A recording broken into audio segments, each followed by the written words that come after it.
Hi friends, ಎಲ್ಲರೂ ಹೇಗಿದ್ದೀರಾ? ಎಲ್ಲರೂ ಚೆನ್ನಾಗಿದ್ದೀರಾ ಅಂತ ಭಾವಿಸ್ತೀನಿ.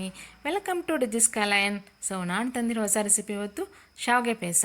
ಸೊ ಶಾವಿಗೆ ಖೀರ್ ಅಂತ ಹೇಳ್ತೀವಿ. ಸೊ ಅದನ್ನು ನಾನು ಯಾವ ಥರ ಮಾಡೋದು ಅಂತ ಹೇಳ್ಕೊಡ್ತಾ ಇದ್ದೀನಿ.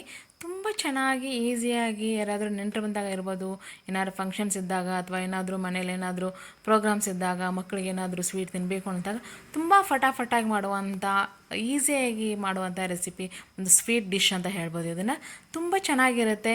ಮಾಡಿ ನೋಡಿ, ಒಂದ್ಸಲ ಟ್ರೈ ಮಾಡಿ. ಸೊ ನೋಡಿ, ಇಲ್ಲಿ ನಾನು ಹೇಗೆ ಮಾಡೋದಂತ ಹೇಳ್ಕೊಡ್ತಾ ಇದ್ದೀನಿ. ಸೊ ಫಸ್ಟು ಇಲ್ಲಿ ಒಂದು ಬಾಣಲಿನ ತೊಗೊಂಡಿದ್ದೀನಿ. 2 ಟೀ ಸ್ಪೂನಷ್ಟು ತುಪ್ಪ ಹಾಕ್ಕೋತಾ ಇದ್ದೀನಿ. ಸೊ ನೀಟಾಗಿ ತುಪ್ಪನ ಸ್ವಲ್ಪ ಚೆನ್ನಾಗಿ ಕಾಯಲಿ. ಕಾದಾದ್ಮೇಲೆ ಏನು ಮಾಡಿ ಅದಕ್ಕೆ ಸೊ ಡ್ರೈ ಫ್ರೂಟ್ಸ್ನ ಏನು ಮಾಡೋಣ, ಫ್ರೈ ಮಾಡ್ಕೊಂಬಿಡೋಣ. ಸೊ ಇಲ್ಲಿ ನೋಡಿ, ಕಾಜು ಹಾಕ್ತಾ ಇದ್ದೀನಿ. ನಾನು ಒಂದು 10ರಿಂದ 12 ಕಾಜುನ ತೊಗೊಂಡಿದ್ದೀನಿ. ಸೊ ನಿಮ್ಗೆ ಎಷ್ಟು ಬೇಕು ಕ್ವಾಂಟಿಟಿ ನೋಡ್ಕೊಂಡು ಹಾಕ್ಕೊಳ್ಳಿ. ಸೊ ಹಾಗೆ ಸ್ವಲ್ಪ ದ್ರಾಕ್ಷಿನೂ ತೊಗೋತಾ ಇದ್ದೀನಿ. ಎರಡೂ ಸ್ವಲ್ಪ ಗೋಲ್ಡನ್ ಕಲರ್ ಟರ್ನ್ ಆಗಬೇಕು, ಅಷ್ಟು ಏನು ಮಾಡಿ ತುಪ್ಪದಲ್ಲಿ ಚೆನ್ನಾಗಿ ಫ್ರೈ ಮಾಡ್ಕೊಳ್ಳಿ. ಸೊ ನೋಡಿ, ಇಷ್ಟು ಫ್ರೈ ಆದರೆ ಸಾಕು. ಸೊ ನಾನು ಏನು ಮಾಡ್ತಾಯಿದ್ದೀನಿ, ಇವನ್ನ ಚೆನ್ನಾಗಿ ಫ್ರೈ ಆಗಿದೆ ಇವಾಗ. ಸೊ ಇನ್ನು ಸಪ್ರೇಟಾಗಿ ಒಂದು ಬೌಲಲ್ಲಿ ಎತ್ತಿಟ್ಕೊತಾ ಇದ್ದೀನಿ. ಸೊ ನೀಟಾಗಿ ಎತ್ತಿಟ್ಕೊಂಡಾದ್ಮೇಲೆ ಇದರಲ್ಲೇ ಏನು ಮಾಡಿ ಶಾವಿಗೆನ ಇದನ್ನು ಮಾಡ್ಕೊಳ್ಳಿ. ಸೊ ನೋಡಿ, ಇಷ್ಟು ಫ್ರೈ ಆದರೆ ಸಾಕು. ಇವಾಗ ಒಂದು ಕಪ್ಪಷ್ಟು ನಾನು ಶಾವಿಗೆನ ತೊಗೊಂಡು, ಆಲ್ರೆಡಿ ಆ್ಯಕ್ಚುಲಿ ರೋಸ್ಟೆಡ್ ಶಾವಿಗೆ ಅದು. ಸೊ ಅದು ಸ್ವಲ್ಪ ತುಪ್ಪದಲ್ಲಿ ನಾನು ಏನು ಮಾಡ್ತಾಯಿದ್ದೀನಿ, ಒಂದು 30 ಸೆಕೆಂಡಷ್ಟು ನಾನು ಇದನ್ನು ಫ್ರೈ ಮಾಡ್ಕೊತಾ ಇದ್ದೀನಿ. ಸೊ ನಾನು ಇಷ್ಟು ಫ್ರೈ ಮಾಡಿದ್ರೆ ಸಾಕು. ಸೊ ನೀವು ಮನೇಲಿ ಏನಾದರೂ ಬೇರೆ ಶಾವಿಗೆ ಯೂಸ್ ಮಾಡ್ತೀರಾ ಅಂದರೆ ಆ ಶಾವಿಗೆನ ನೀಟಾಗಿ ತುಪ್ಪದಲ್ಲಿ ಚೆನ್ನಾಗಿ ಈ ಕಲರ್ ಒಂದು ಸ್ವಲ್ಪ ಬ್ರೌನ್ ಕಲರ್ ಟರ್ನ್ ಆಗೋವರೆಗೂ ಹುರ್ಕೊಳ್ಳಿ, ನೀಟಾಗಿ ಫ್ರೈ ಮಾಡ್ಕೊಳ್ಳಿ. ಸೊ ಇದಕ್ಕೆ 2 ಕಪ್ ಅಷ್ಟು ಹಾಲನ್ನು ಹಾಕ್ತಾಯಿದ್ದೀನಿ. ಸೊ ನೋಡಿ, ಇಲ್ಲಿ ಫಸ್ಟ್ 1 ಕಪ್ ಹಾಕಿದ್ದೀನಿ ಇವಾಗ. ಸೊ ನೀಟಾಗಿ ಹಾಲಲ್ಲಿ ಏನು ಮಾಡಿ ಚೆನ್ನಾಗಿ ಬೇಯಿಸ್ಕೊಳ್ಳಿ ಶಾವಿಗೆನ. ಸ್ವಲ್ಪ ಮೆತ್ತಗೆ ಬರಬೇಕು ಶಾವಿಗೆ ಅಷ್ಟು ನೋಡಿ. ಸೊ ಇನ್ನೊಂದು ಕಪ್ ಹಾಕ್ತಾಯಿದ್ದೀನಿ. 2 ಕಪ್ಪನ್ನು ಹಾಲನ್ನು ಹಾಕ್ತಾಯಿದ್ದೀನಿ. ಸೊ ಹಾಗೆ 1 ಕಪ್ ನೀರು ಕೂಡ ಯೂಸ್ ಮಾಡ್ಕೊತಾ ಇದ್ದೀನಿ ಅದಕ್ಕೆ. ಸೊ ನೋಡಿ, ಚೆನ್ನಾಗಿ ಒಂದು 5 ನಿಮಿಷ ಬಾಯ್ಲಾಗಿ ಬಿಟ್ಬಿಡಿ. ಸೊ ಚೆನ್ನಾಗಿ ನೋಡಿ, ಅಲ್ಲಿ ಗೊತ್ತಾಗುತ್ತೆ ನಿಮಗೆ. ಈಗ ನೋಡಿ, ಹಾಲು ಕಾಣಿಸ್ತಾ ಇದೆ. ಈಗೆಲ್ಲ ನೋಡಿ ಬೆಂದು ಏನಾಗಿದೆ, ಶಾವಿಗೆ ಎಲ್ಲ ಮೇಲೆ ಬಂದಿದೆ ನೋಡಿ.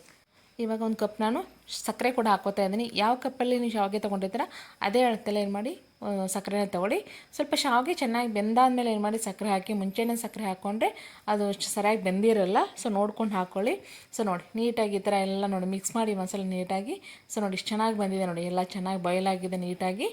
ಸೊ ತುಂಬ ಚೆನ್ನಾಗಿ ಬರುತ್ತೆ ನೋಡಿ.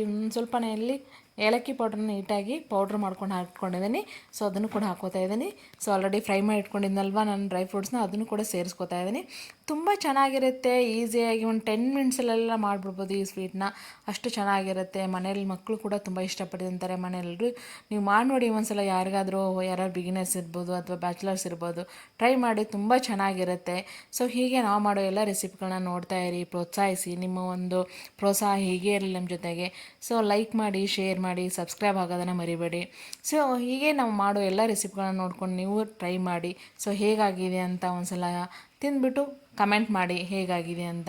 ಸೊ ನೋಡಿ, ತುಂಬ ಚೆನ್ನಾಗಿದೆ ಅಲ್ವಾ. ಸೊ ಫೈನಲಿ ಶಾವಿಗೆ ಪಾಯಸ ರೆಡಿ ಆಗಿದೆ, ತಿನ್ನೋಣವಾ? ಸೊ ನೋಡಿ, ಎಷ್ಟು ಸಖತ್ತಾಗಿ ಬಂದಿದೆ ಅಲ್ವಾ, ತುಂಬಾ ಸಖತ್ತಾಗಿ ಬಂದಿದೆ ನೋಡಿ, ಎಷ್ಟು ಚೆನ್ನಾಗಿದೆ ಅಲ್ವಾ. ಸೊ ಹಾಲಲ್ಲಿ ಮಾಡಿದ್ರೆ ತುಂಬಾ ಚೆನ್ನಾಗಿರುತ್ತೆ. ಹೀಗೆ ನೋಡ್ತಾ ಇರಿ. Thank you for watching my video.